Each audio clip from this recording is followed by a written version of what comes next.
What's up, fam? So today we're going to do a quick video on tasty foods. Now, if you haven't had time to build a stove 3, I'm going to flash the recipe on the screen here for you.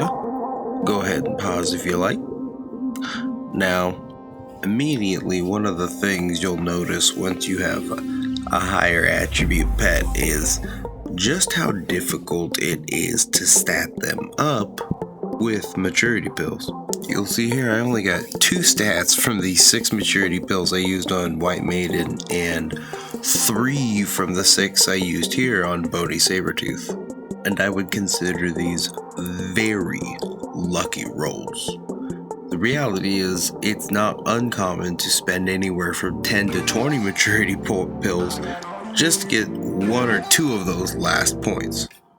Now, I'm not going to take the next 15 minutes to fine detail all the Technicana, but I will show you the secret menu right here you can press. Now, going over the basics, you can only increase your max attribute when you win 5 hearts. Upon doing so, you'll roll for a chance at either +1 to 3 attack, defense, or HP. All other win rolls will refill the attributes.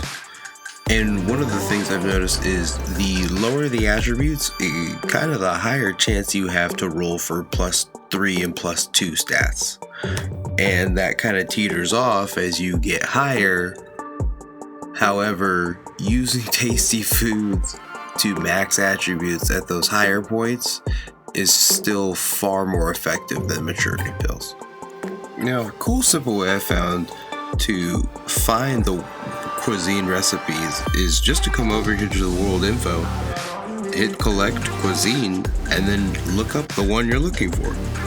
Generally, the description of the food is fairly straightforward and even gives you the level crop you'll need to go with it. Alright, so let's say for example this steamed fortifant meat. It's going to need 2 rhino tusks, because for some reason all the noble fortifants are called noble rhinos. Don't ask me. Then we're going to need beast hide, Chimeraland beast hide, and ice. So when we come over here, check the steamed fortifant meat, we can see that's exactly what it takes. So just know, just because you don't have the recipe doesn't mean you can't craft it. All you have to do is check the world info and you can force unlock it. The real benefit to tasty food though is the ability to farm as much of it as you want. Whereas maturity pills, although you can buy as many as you can afford, usually your ways of farming sage are somewhat gated throughout the day and the week. Whereas the only thing gating you from feeding your pet is its hungriness.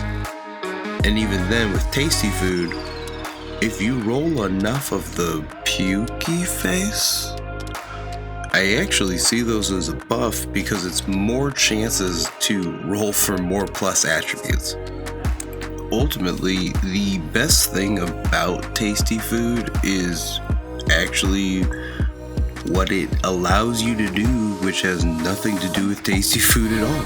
I introduced to the most important late game item, sigils.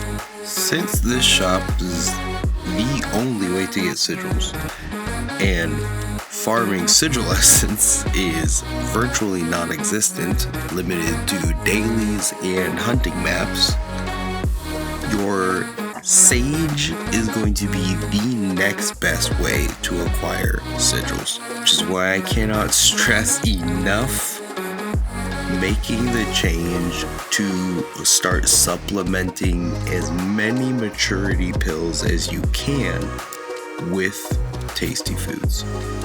Later in the game, ideally, you're going to be wanting to drop as much sage as you can on these sigils.